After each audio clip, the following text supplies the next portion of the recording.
Labdien, pirmdienā ir klāta saruna ar Aināru Šleseru par valstī un pasaulē aktuālo. Un sāksim mēs šoreiz ar ļoti praktisku, bet nozīmīgu jautājumu, kas, es domāju, uztrauc nevienu vai arī pat vairākumu Latvijas iedzīvotāju, proti, kā nākamajā apkurses sezonā, un ne tikai nākamajā, sildīsim mājas, kā darbosies mūsu ražošana, proti par gāzi, no kuras patiešām esam ļoti atkarīgi. Proti, ekonomikas ministrs Vitenbergs ir nulakā atgriezies no savas vizītes Amerikas Savienotajās valstīs, lai runātu par alternatīvām gāzes piegādēm, tātad sašķidrināto gāzi, bet no šī rīta intervijas Latvijas radio tādas īstas skaidrības nebija vispār. Nekur būs terminālis, un kas pats galvenais, nekādas skaidrības, nekādas skaidras atbildes par to, cik tas maksās. Ainār, kā tavuprāt šobrīd būtu jārīkojās un kas vispār notiek? Sveiki, Līga. Tātad tas, kas patreiz notiek, izskatās, ka Ukrainas kara aizsegā tiek gatavota kārtējā blēdība. Un tā ir saistīta ar kaut kādām interesēm, par kurām sabiedrība netiek informēta. Mēs atceramies, ka pirms kāda laika tieši jaunā konservatīvā partija ar Bordānu priekšgalā, ar Jurašu priekšgalā lobējas Kultas termināļa projektu saistībā ar saucamo sašķidrināto gāzi. Un ilgus gadus tas viņiem neizdevās. Tagad, kad ir sācies šis karš Ukrainā, izskatās, ka esošā valdība ir vienojusies realizēt projektu šo Kultas sašķidrinātās gāzes terminālu un principā atdot šīs gāzes piegādi kādam konkrēti izraudzītam uzņēmumam, monopolistam. Tas, kas man izbrīna, ka šodien šis projekts tiek virzīts ar lielu steigu uz priekšu, un vienlaicīgi Latvijas sabiedrībai netiek vispār pateikts, cik tad maksās gāze pēc tam, kad šāds projekts tiks realizēts. Jūs iedomājaties? Labi, mēs aizvērsim šos esošos gāzes kanālus, tātad gāze, kas nāk no Krievijas. Ja par šādu lēmumu lemtu visa Eiropa, tad es šodien pateiktu, tas ir pareizs lēmums, tas ir politisks lēmums.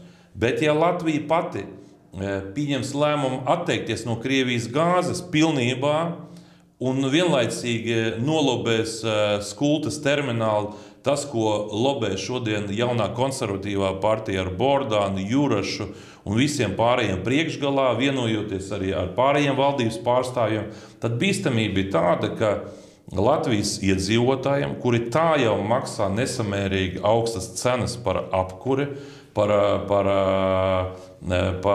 degvielu, par visiem komunāliem maksājumiem, pēkšņi tiks uzlikts tāds maksājums, tāda cena, ko cilvēki nevarēs samaksāt. Es gribētu, lai valdība garantētu sabiedrībai, ka pieņemot šo lēmumu atsakoties no viena gāzes piegādātāja, ka cena būs lētāka.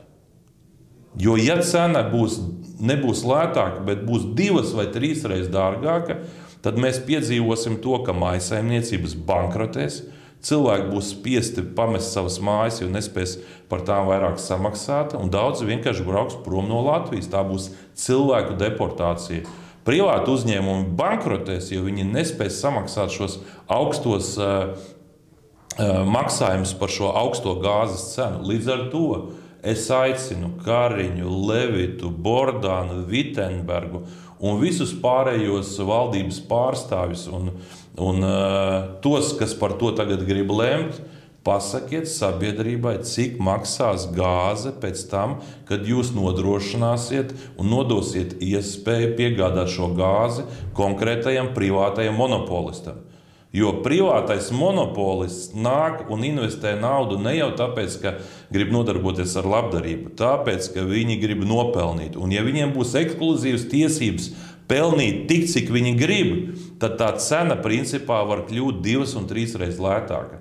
Un ja šāda afēra tiks realizēta, tad es teikšu tā, ka atbildīgajām personām visdrīzāk būs jānāk un jāsēž uz apsūdzētās sola, jo neskatoties uz to, ka karš Ukrainā tā ir liela traģēdija Ukraiņu tautai, es negribētu, lai Latvijas sabiedrība maksātu 2 vai 3 vairāk par gāzes tarifiem. Tā kā ir pēdējais brīdis valdībai atklāt kārtas un pateikt, kurš būs šis privātais monopolists, kuram tiks atdotas īpašās tiesības nodrošināt Latvijas iedzīvotājus ar gāzi.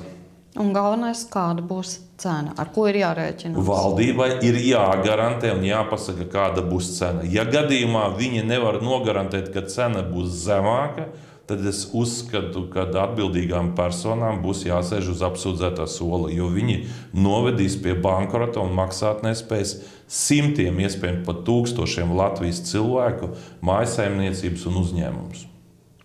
Labi, noslēdzam par šo tēmu, kas ir gana eksistenciāla katram, bet nemazāk būtiska tēma ir Latvija, Latvijas iedzīvotāji, Latvijas iedzīvotāju skaits, ģimenes.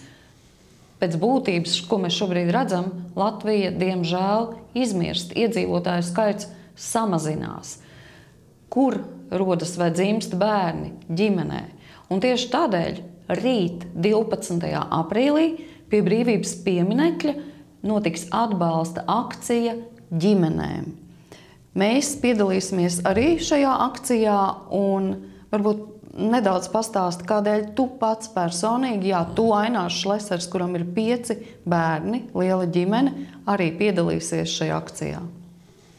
Es uzskatu, ka ikvienam cilvēkam, ikvienai ģimenei, kas atbalsta šīs tradicionālās ģimenes vērtības, ir jāatbalsta un jāaizsargā tas, ko mēs savā laikā esam ieguvuši. Patreiz Latvijas satversme skaidri pasaka, ka laulība tā ir savienība starp vīrieti un sievieti.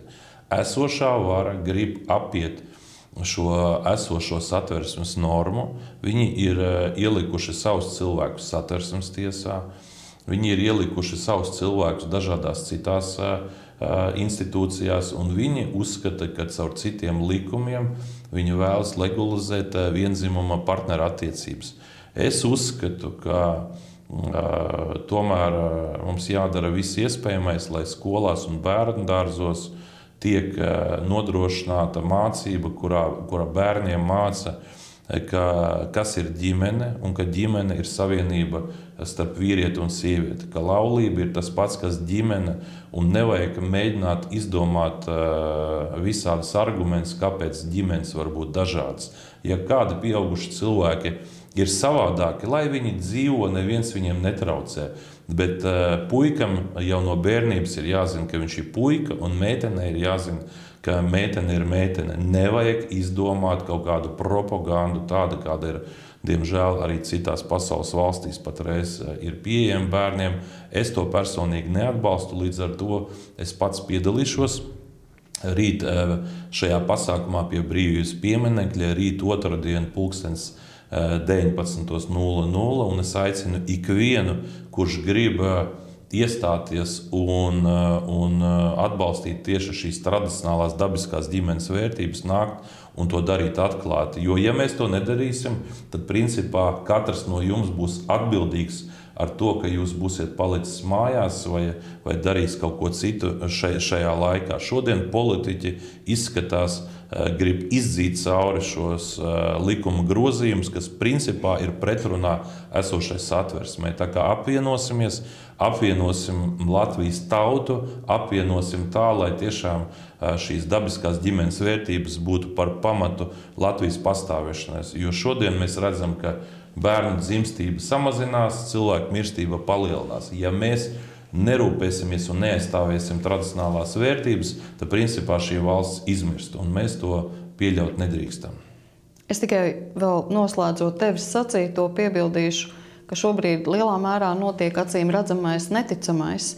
Pirms 32 gadiem, kad tika pieņemta Latvijas neatkarības deklarācija, kad par to nobalsoja Latvijas Republikas Saeima, neviens pat nevarēja iedomāties, ka pēc 32 gadiem mums būs jāiet un jāaizstāv ģimenes vērtības.